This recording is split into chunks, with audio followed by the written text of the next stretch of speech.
Welcome back. My name is Dr. Christopher Gennari. This is a Great Big History podcast. World history from 1450 till almost yesterday. This is going to be our last episode for a little while of this series. In my classes, we're going to revert to an older series, our 10 questions series. If you've been enjoying this, thank you. Hopefully, come the summer, we'll update this when we got a little bit more time. And maybe we'll start all over and do a real kind of complete redo. But thank you for coming for the first 5 weeks of my course. And we're going to end with revolutions. Revolutions, colon. And if you catch that reference from the 1980s, congratulations, man. You're awesome. Rock on. Okay, the age of revolution is putting the Enlightenment into action. That's what it is. It's people are important and deserve to have a say. But who counts as people? Women, kids, the enslaved, foreigners, immigrants, do they count as people? If all men are created equal, who counts as men? And what we see is backlash. Rights matter. Sure, everyone goes, yes, rights matter. The Enlightenment rights matter. But who gets rights is contested. And we're going to talk about 3 revolutions because in each revolution, there's someone pushing back, saying, no, you shouldn't have rights. No, the traditional way was better. So was the American Revolution conservative? And the answer is, heck yeah, it is. The rights the revolutionaries were fighting for were, quote, traditional English rights of the landed elite. New England, Britain must give us a say over taxation. The South, Britain can't confiscate our slaves. They're our property. Right? We did John Locke, right? Life, liberty, and property. 41 of the 56 Declaration of Independence signers owned slaves. Washington owned 50,000 acres between him and his wife. Jefferson had 600 enslaved persons. These were not poor farmers. These were not, the small-incomed people. John Hancock was the richest man in America. Benjamin Franklin had at some point been the richest man in America. The people who were in charge before the revolution in North America were in charge afterwards. The elites matter. That's what the American Revolution tells us. But also, women don't gain any rights. Enslaved peoples are not free. And poor whites only got some representation, and really only in the House of Representatives. The Senate and the President are not popularly elected. The Senate's not popularly elected until the 20th century, and the President's still not popularly elected. There's the Electoral College. What about the French Revolution? Was the French Revolution conservative? No. No, it tried to overthrow the system of wealth in France. And who fought against it? Just like who fought against the American Revolution? The king. The king and the elites. In the American Revolution, the elites are British elites. Non-American living elites. Though some American elites stayed loyal to the crown. But in the French Revolution, they end up murdering the king and the royal family. They confiscated the money of the nobility and the church. They eliminated ranks altogether. This is a radically liberal revolution. Everyone is an equal citizen. That when they said all men are created equal, the French Revolution meant it. The American Revolution never did. When it said all men, it meant certain kinds of men. There's a big asterisk there for the American Revolution. But the French Revolution is extremely liberal. And that liberalness brings about a counter-revolution, that the revolution went too far. Certainly, the king and the nobility thought it went too far. Certainly, the bishops thought it went too far, right? So they're obvious counter-revolutionaries. That's why we have to cut their heads off.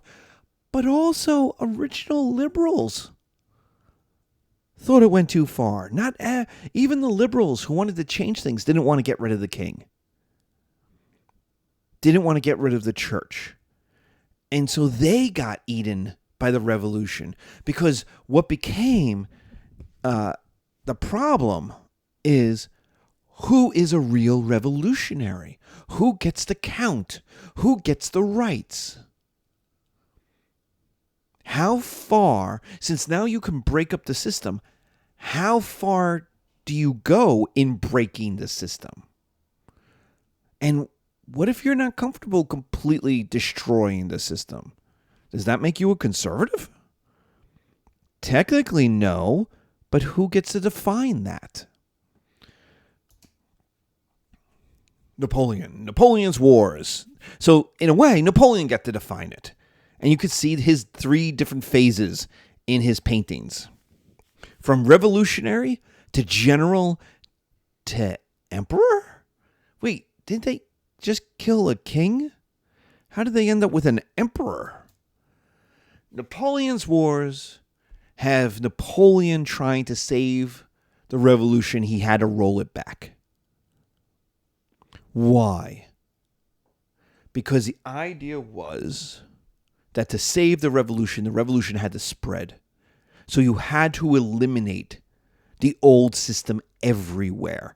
So you had to stop all the fighting in France, because France was going to have to fight elsewhere, in Germany especially, but against England on the seas. So to keep the revolution and the rights of the revolution, they had to eliminate the old system, which meant invading Europe to, quote, spread freedom. But in invading them, it also meant oppressing them, because now those people had to pay taxes to support the French army. And Napoleon's wars are the largest wars since the 30 Years' War. The Wars of Reformation. So we are talking a massive series of wars that just ripped Europe apart. To defeat Europe, Napoleon and France had to become more conservative. They had to stop the revolution from eating itself. But to defeat Napoleon, conservatism had to become more liberal. We see land rights in Germany liberalize. We see voting rights in England liberalize over the next century. Politics after Napoleon is never the same. After the French Revolution, it's never the same. Because now, and we do this literally every day when I open a newspaper, is we see the world as liberalism versus conservatism. We have a conservative party and a liberal party. Literally, England has a conservative party and a liberal party. And they have a Labour Party, which is liberal. But they have little parties called conservative. Politics is seen in this left versus right, liberal versus conservative milieu. That hadn't been true before, because politics was, for the most part, conservative. Kings don't want to change that much. Why would you want to change? You're in charge. So they're conservative. What about Haiti? This is our third revolution that we're going to talk about. And the Haitian Revolution raises an interesting question. Does the Enlightenment and the French Revolution apply to black folk? Does the Enlightenment, with its all men are created equal, apply beyond Europe? Does it apply beyond white folk? And the answer is, by 1804, yes, kind of. What does that mean? Well, we have to kind of talk about who Haiti is, or what Haiti was at the time. Haiti was a wealthy colony which enriched others. It enriched the owners of the plantations, and it enriched the King of France. It produced 60% of the world's coffee, 40% of France's sugar. It all by itself, this is one half of one island, created 30% of France's profits. Remember when we talked about how important sugar was? This is it. An entire country's profits in its budget was created by one half of one island because of all the sugar in the coffee. Whites were about 32,000. Mulattoes were about 28,000. Mulattoes are mixed race folk. But slaves were about 10 to 1. 450,000. This is a number that can't really work. 10 to 1 is too much.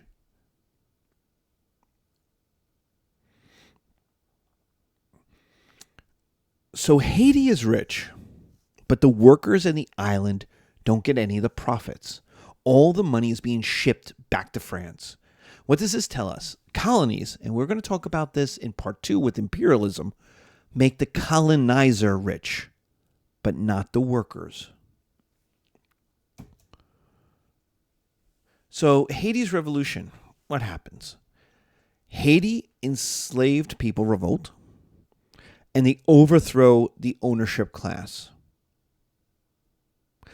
They defeated European invasions. And this was a problem because the Europeans tried to bring in the French, and then after that they tried to bring in the British and even the Spanish. And so the slave revolt started cutting the heads off of slave owners. That wasn't the beginning. It wasn't how the revolution started. In fact, part of the French Revolution was to end slavery.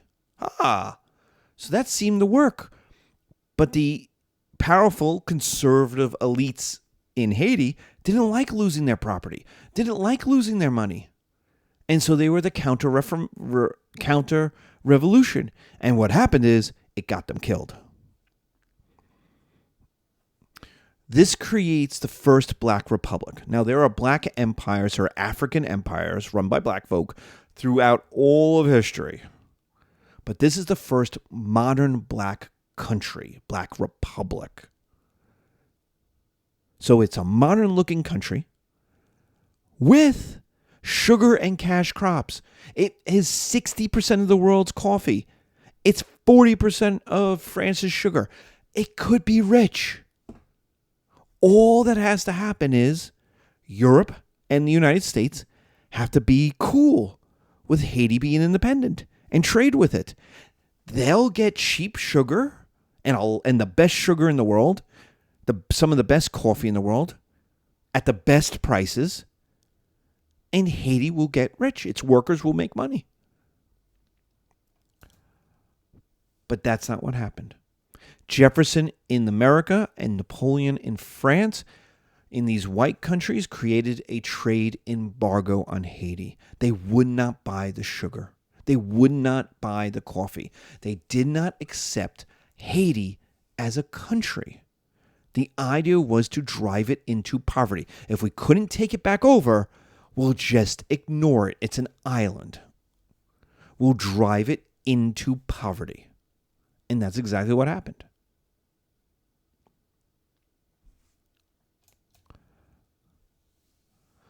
Why?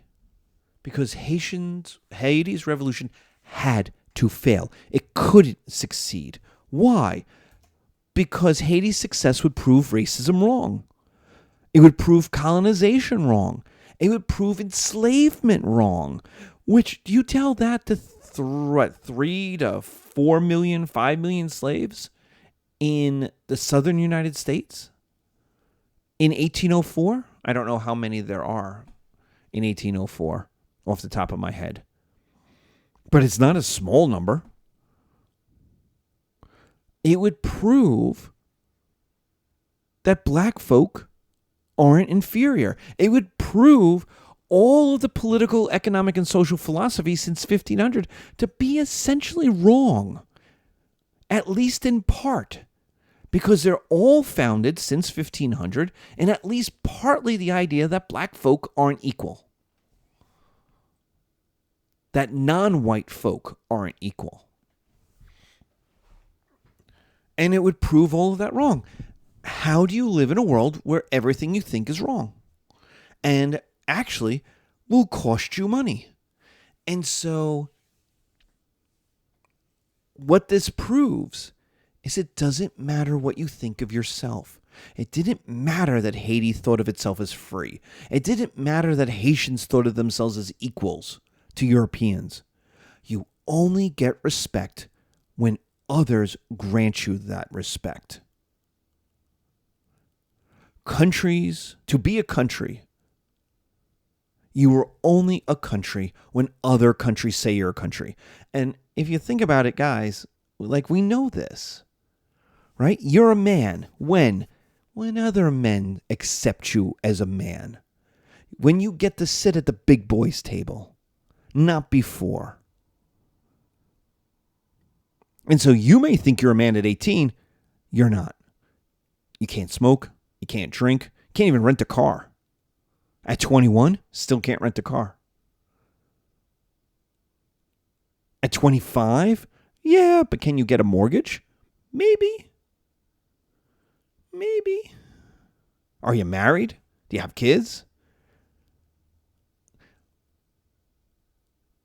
But you become a man when you can walk into a room and other men say, you're a man.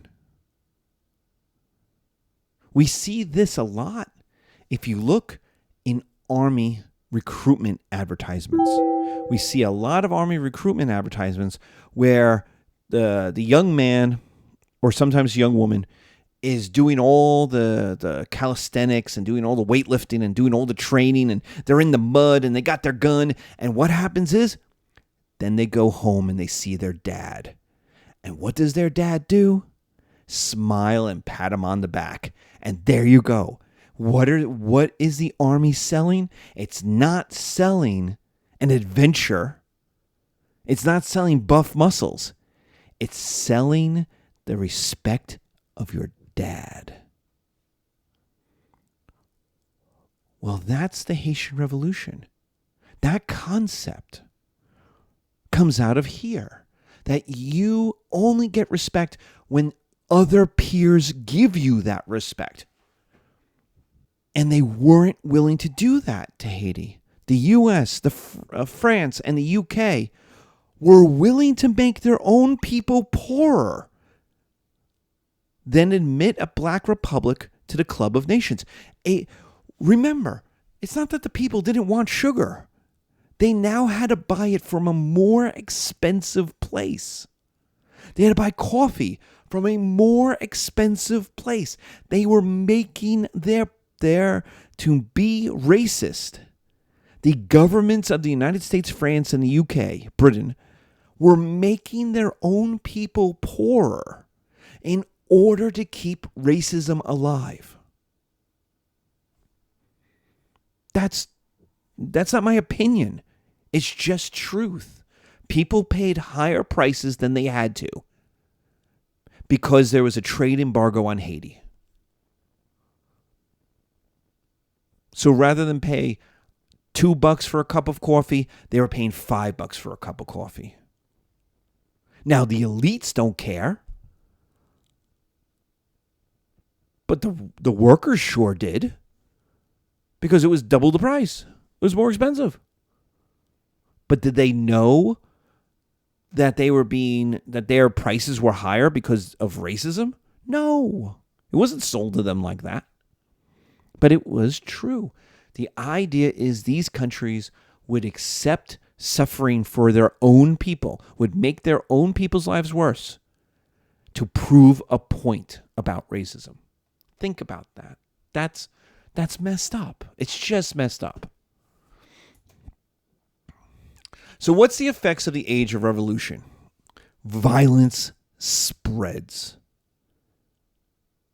If the systems don't reform, they will break. The American Revolution broke into pieces. The French Revolution broke into a billion little pieces, all full of murdering each other, until Napoleon smushed them back together. and then invaded other countries. So he spread that violent energy outside of France. But a lot of systems reform. That if they don't reform, kings lose their heads. And so what we're going to see actually in the 19th and into the 20th century is a willingness to reform. We'll get the progressive era at the end of the century. But we have the Romantics in the beginning of it. This idea that you can reform the system, you can make it better.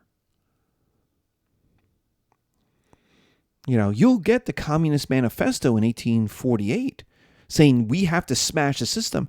But there's plenty of people who are saying we don't have to go that far. We can reform it.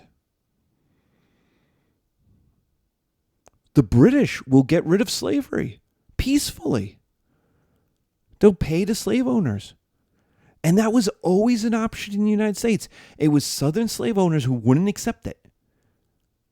Abraham Lincoln had plenty of plans to try to limit slavery and pay people to release their slaves. The Southern planters wouldn't do it because they didn't want to be poor. They didn't want to lose their labor. 2 is people only matter if you can make others respect you. The United States doesn't matter until it defeats a British army. First at Saratoga, I should say, then at Yorktown, and then again in 1812, finally, under Andrew Jackson at New Orleans. But if the Americans can't defeat a British army, the British don't care. They'll burn everything down. What if you cut off the head of a king? The English Civil War does this in the 1640s. The French do it in the 1780s. You cut the head off a king. Suddenly, you got a republic. Suddenly, people have to respect that. Nothing scared Europe more than when the French cut the head off the French king. And then they cut off the head of the queen. And then they murdered the Dauphin. They murdered the heir, the oldest son. You know? That's serious, man. You got to take the French seriously after that. John Brown. Here's John Brown's pike from the Constitution Center. That pike killed slavers. You want to take John Brown seriously? He was hung as a traitor to Virginia for his attack on Harper's Ferry. He killed white slavers. And so that was considered bad. No, because that could disrupt the entire system. But did people take John Brown seriously? Hell yeah, they did. There's a song called John Brown's Body is marching on, is moldering in the fields. That becomes the battle hymn of the Republic. The battle hymn of the Republic is originally a song about John Brown. Conservatism will fight against change. The British king and conservatives are going to fight the American Revolution. French conservatives and the French king and other countries will fight the French Revolution. Everybody, the British, the French, the Spanish, all tried to conquer Haiti. They all failed. But once that change happens, a new conservatism will fight to keep the new normal. We see this in the United States. The elites who were in charge remain in charge. We see this with Napoleon. Having won a military dictatorship, he fights to maintain a military dictatorship, even naming himself emperor. Emperor is a general, is a victorious general. Imperator from the Romans. It's a title for general.